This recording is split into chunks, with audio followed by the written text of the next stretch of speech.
The solution of the differential equation d square y upon d x square, actually इसको d square y upon d x square कहना ठीक नहीं होता, यानी कि double derivative of y with respect to x plus 4y equal to cos two x, इसको read करने का सही वे ये होता है।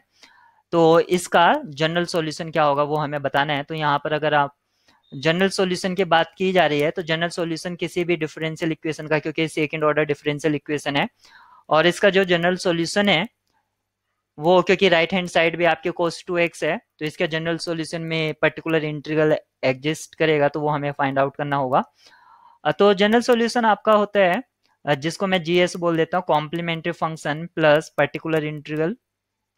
यहाँ पर अगर आप ऑप्शन की तरफ फोकस करें तो C1 cos 2x plus C2 sin 2x, B option में भी सेम है, सी में भी, डी में भी। तो यानी कि कॉम्प्लीमेंट्री फंक्शन का एक तरह से आपको फुल आइडिया है और पर्टिकुलर इंटीग्रल आपका डिफर है यहाँ पर, यानी कि जो कॉम्प्लीमेंट्री फंक्शन है वो आप सेम है सभी में। अगर आपको किसी तरह से पर्टिकुलर इंटीग्रल के बारे में आइडिया हो जाए तो कंप्लीट सॉल्यूशन के बारे में आपका सॉल्यूशन एग्जिस्ट कर जाएगा, क्योंकि ये पर्टिकुलर इंटीग्रल आपका डिफर कर रहा है हर इक्वेशन में। तो मेन टारगेट जो है हमारा, मेन टारगेट वो ये है कि आप इसका पर्टिकुलर इंटीग्रल फाइंड आउट करें। लेकिन मैं इसका जनरल कॉम्प्लीमेंट्री फंक्शन भी निकाल लेता हूँ क्योंकि बहुत इजी सी इक्वेशन है। तो सबसे पहले इसको सिंपल फॉर्म में लिख लेते हैं, D square plus 4y equal to cos 2x। इसको मैं इस तरह से लिख लेता हूँ, ये जो डिफरेंशियल इक्वेशन थी, डिफरेंशियल इक्वेशन को मैंने इस फॉर्मेट में लिख लिया, यानी कि d by d x equal to capital D से मैंने इसको रिप्लेस कर दिया, डी ओवर डी एक्स। तो यहाँ से ये इस फॉर्म में दिखता है। अब मुझको इसका ऑक्सिलरी इक्वेशन लिखना होगा, इसका ऑक्सिलरी इक्वेशन होगा auxiliary equation D square plus 4 equal to 0।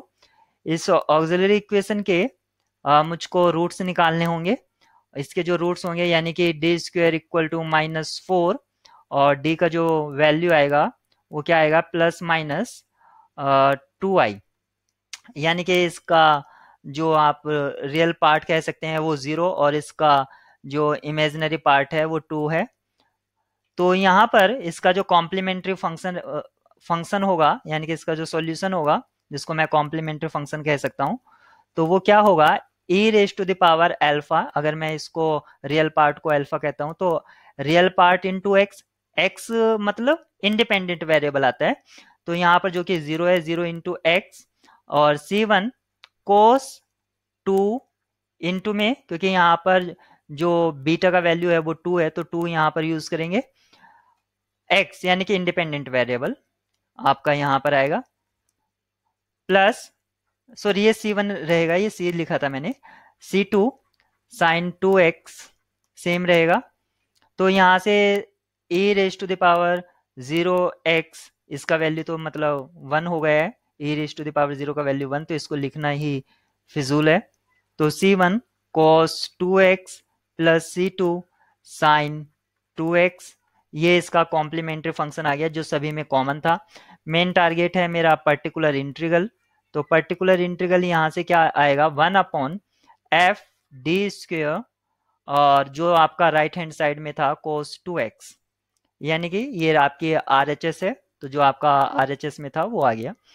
यहाँ पर ये पर्टिकुलर इंटीग्रल होगा और यहाँ पर डी स्क्वेयर को जो आप रिप्लेस करेंगे माइनस ए स्क्वेयर से रिप्लेस करेंगे, यानी कि F minus a square not equal to 0, doesn't equal to 0। यहाँ पर वो 0 के इक्वल नहीं होना चाहिए क्योंकि 1 अपॉन 0 नॉट डिफाइन आ जाएगा अदरवाइज आपका।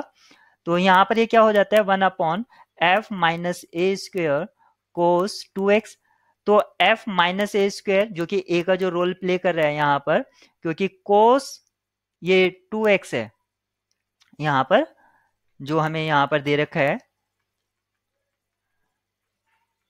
कोस 2x है, तो यहाँ पर जो ए का रोल प्ले कर रहा है वो 2 कर रहा है, तो ए इक्वल टू 2, तो यानी कि एफ माइनस ए स्क्वेयर जो आपका है वो क्या हो जाएगा, यहाँ पर डी स्क्वेयर को माइनस ए स्क्वेयर से रिप्लेस करेंगे तो माइनस ए स्क्वेयर प्लस 4, तो एफ माइनस 2 स्क्वेयर आपका क्या हो जाएगा, -4 2 के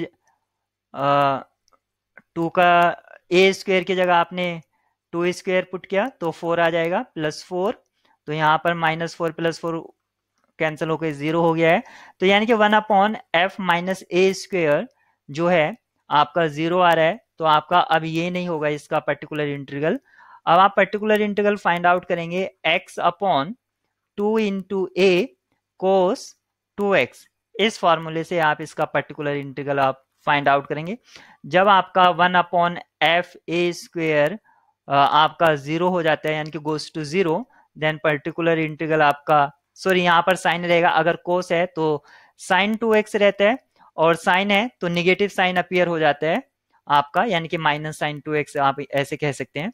तो इसका अब इस फॉर्मूले से निकालेंगे तो x आपका सेम 2, a का वैल्यू यहाँ पर 2 है और ये sin 2x, तो आपका क्या हो जाता है यहाँ पर x/4 sin 2x। तो ये पर्टिकुलर इंटीग्रल इसका आ जाता है। तो x/4 sin 2x आप मैच कर लेंगे किस ऑप्शन में आपका गिवन है। तो x/4 sin 2x first option में ही है, तो इसका जो की है वो ए हो जाएगा, ऑप्शन ए। यहाँ पर x/2 है तो ये वैसे ही डिस्कार्ड हो जाएगा। यहाँ पर साइन की जगह कोस है तो ये वैसे डिस्कार्ड है और यहाँ पर x/4 वाला टर्म ही नहीं है, तो ओनली ए पार्ट इसका सॉल्यूशन है।